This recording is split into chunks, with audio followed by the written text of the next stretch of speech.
Something changed overnight, and it changed fast enough that meteorologists who were calmly tracking a routine summer weather system suddenly found themselves issuing one of the most serious escalations of the season. What was being treated as a manageable garden variety storm risk just a few days ago has now been upgraded, expanded, and flagged as genuinely dangerous, and millions of people across the country need to understand exactly what shifted and why it matters to them right now. Let's start with the update itself, because the shift in language from forecasters tells you almost everything you need to know.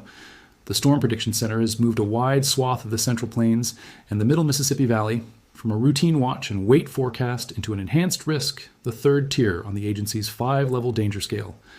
That might sound like a small technical adjustment, but in the world of meteorology, it is anything but small.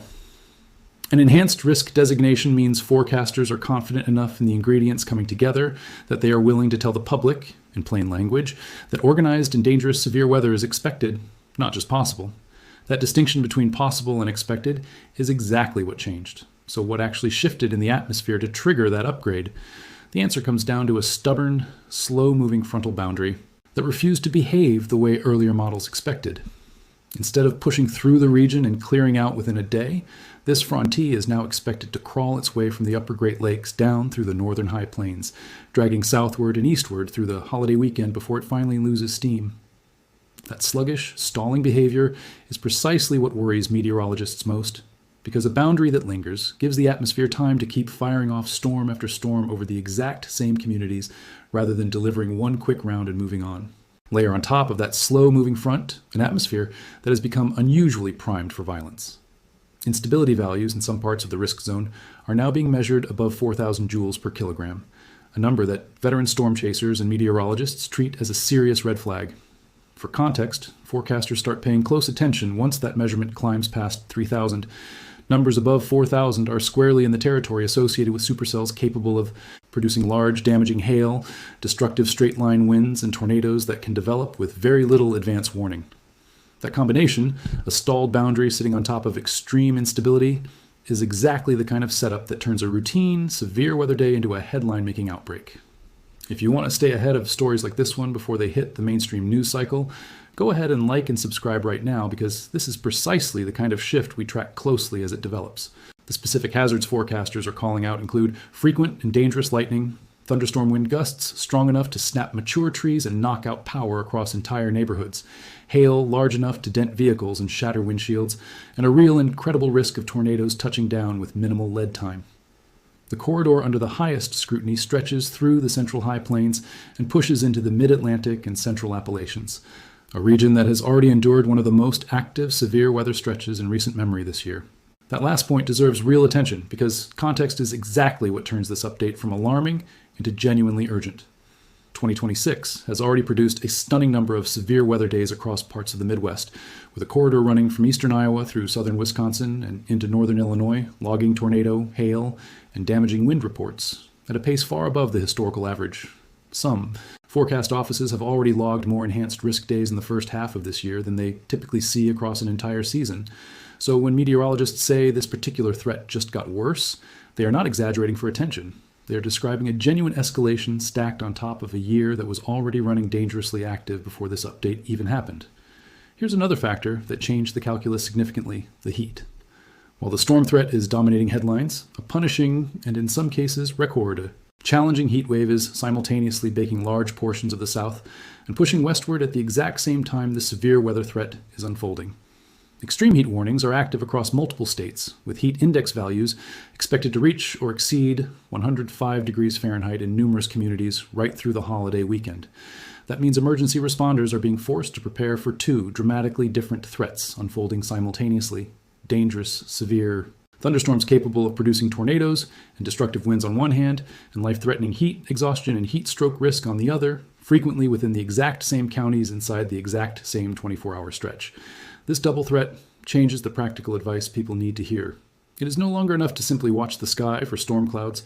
Families now have to balance heat, safety, and storm safety at the same time, which is a genuinely difficult needle to thread during a holiday weekend built around outdoor gatherings. Do you head to the lake, the cookout, or the fireworks display, or do you stay close to shelter with a weather radio charged and ready? Emergency management officials are urging people not to assume that a calm forecast yesterday guarantees a calm day today, because these systems are evolving fast. And a threat level that was modest 48 hours ago has already been upgraded once and could be upgraded again before the weekend concludes. If you take one thing away from this update, take this. An enhanced risk or slight risk designation is not a vague suggestion. It is meteorologists telling you, using the clearest language their models allow, that organized severe weather is expected somewhere within that zone, even if the exact town or the exact minute cannot yet be pinpointed. The absence of a specific warning for your address does not mean you are safe. It simply means the storm has not organized enough yet to trigger a warning, and by the time it does, you may have only minutes to react. So here is exactly what emergency officials and experienced meteorologists want people to actually do with this information. Know your shelter plan before the sky turns green, not after the sirens start. If you are in a home, identify the lowest level, away from windows, ideally an interior room or a basement. The moment a tornado warning is issued for your specific location, get there immediately and put as many walls as possible between yourself and the outside, using pillows, blankets, or even a bike helmet to protect your head and neck. If you are camping, boating, or attending an outdoor fireworks show, know exactly where the nearest sturdy building is before the first rumble of thunder, because open fields, boats, and metal bleachers rank among the most dangerous places to be when lightning and high winds move in. If you happen to be driving when a warning is issued for your area, do not attempt to outrun a tornado in your vehicle unless a clear escape route exists well away from the storm's projected path. And if you come across a flooded roadway, remember the phrase every meteorologist repeats for good. Reason, turn around, do not drown. It takes shockingly little moving water to sweep a vehicle off the road, and flash flooding has quietly become one of the deadliest weather hazards in the entire country, often catching people off guard, precisely because it does not look as dramatic as a tornado on the horizon. There is also a financial dimension to this story that rarely gets the attention it deserves. Severe thunderstorm outbreaks, particularly ones loaded with large hail, have quietly become some of the costliest natural disasters in the country every single year, even when they never produce a single headline-grabbing tornado. Hail alone can cause losses climbing well past $1 billion when a single storm cell tracks directly over a densely populated metro area, shattering windshields, punching through roofing, and flattening crops across entire counties within minutes. Insurance analysts have been warning for several years that these convective storm losses are rising, faster than hurricane damage in many seasons, simply because they occur so much more frequently and across such a wide geographic footprint. That rising cost is part of why meteorologists have started speaking with more urgency about preparedness, even for storms that never officially become hurricanes or major federally declared disasters.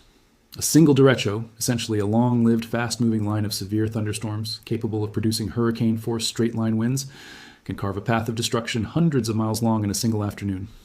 Forecasters say the atmospheric ingredients present this week are not far removed from the kind of setup that has produced derechos in past summers.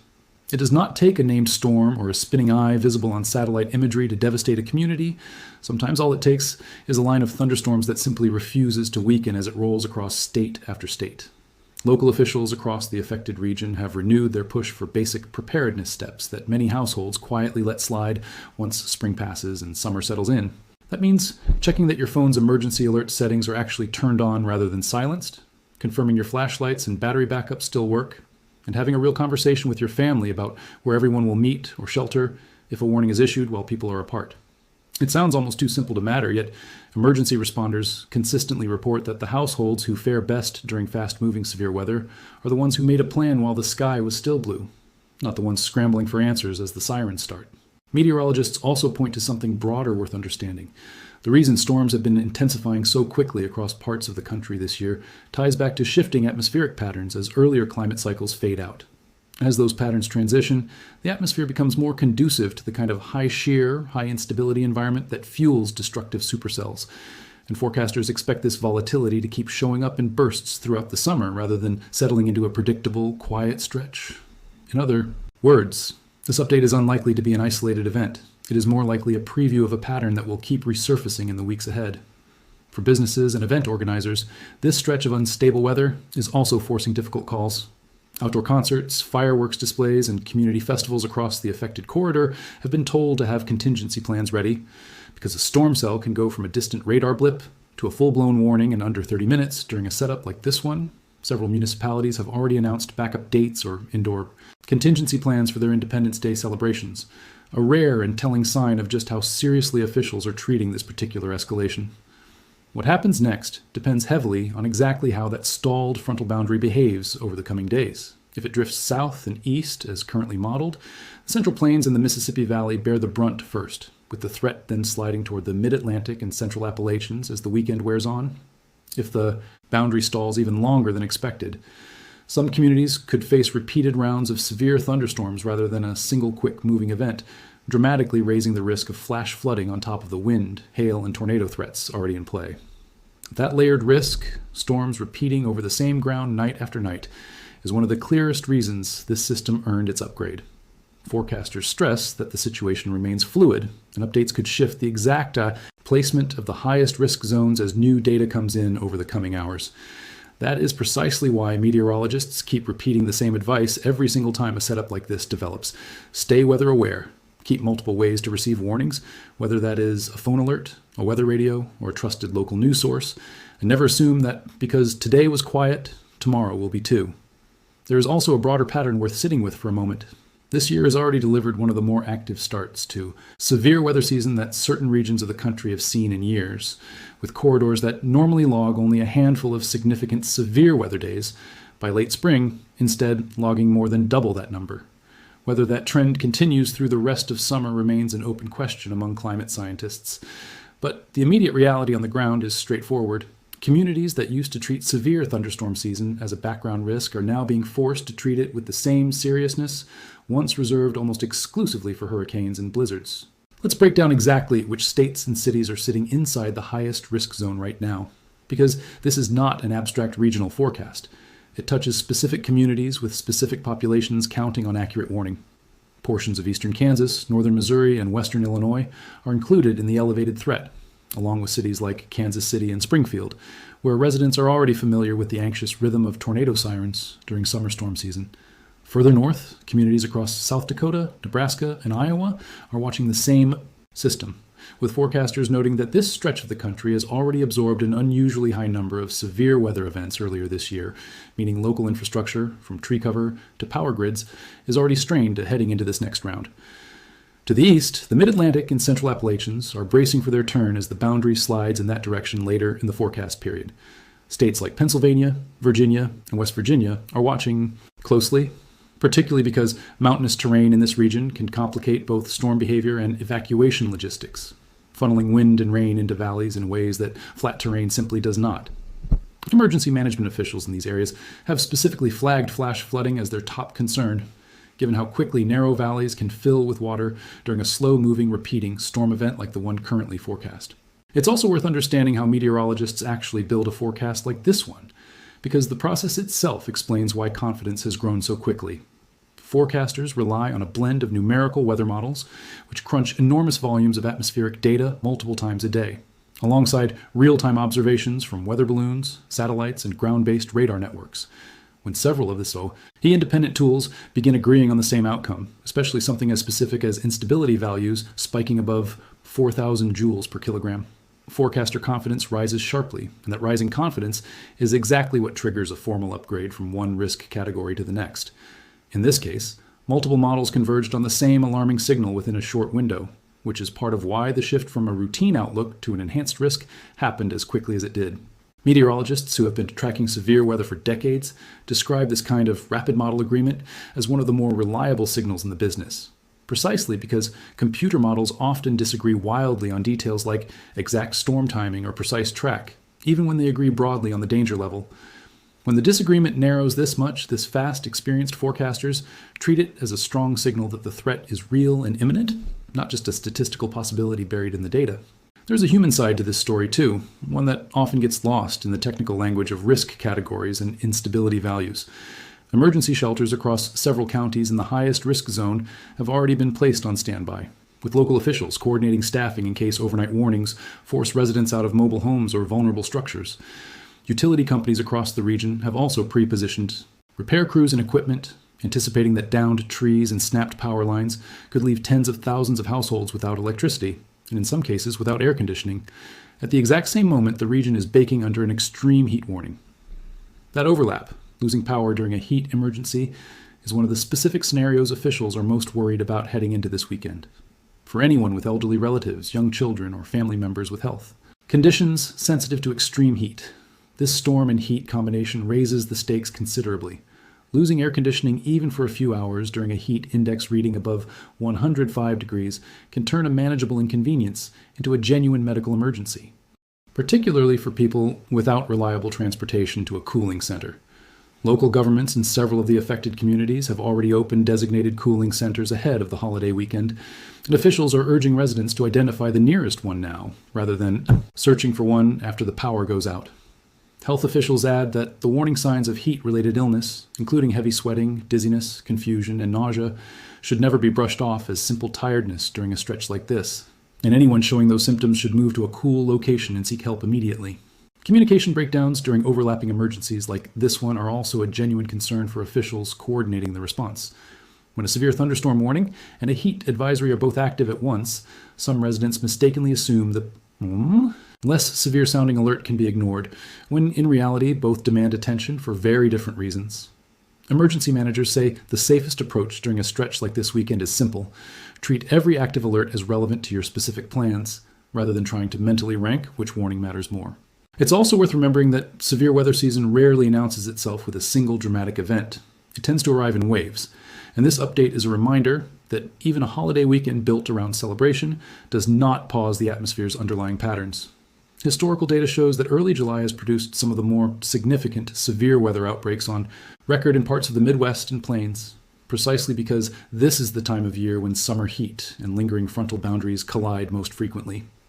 This year's setup fits that historical pattern closely, which is part of why veteran meteorologists say they are not entirely surprised by the upgrade, even if the speed of the escalation caught some by surprise.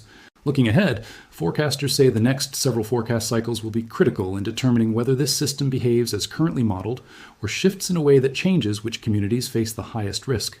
Model guidance can and does adjust as new observational data comes in, particularly regarding the exact placement of that stalled frontal boundary. A shift of even 100 miles in either direction could mean the difference between a glancing blow and a direct hit for major population centers along the risk corridor, which is exactly why officials are urging residents not to fixate on the precise line drawn on today's map, and instead to prepare broadly across the entire region under watch. This is a story we will be watching closely as it develops, because systems like this one have a way of surprising even the experts once they fully organize. The combination of extreme heat, a stalled frontal boundary, and an atmosphere already primed with dangerously high instability is exactly the kind of setup that has produced some of the most destructive, severe weather outbreaks in recent memory. What changed is not just one number on a forecast map, it is the entire trajectory of the system, and that shift is exactly why the warning language got louder. Stay alert, stay prepared, and make sure the people you care about have seen this update too, because in weather like this, the difference between a close call and a genuine tragedy often comes down to nothing more than a few minutes of warning.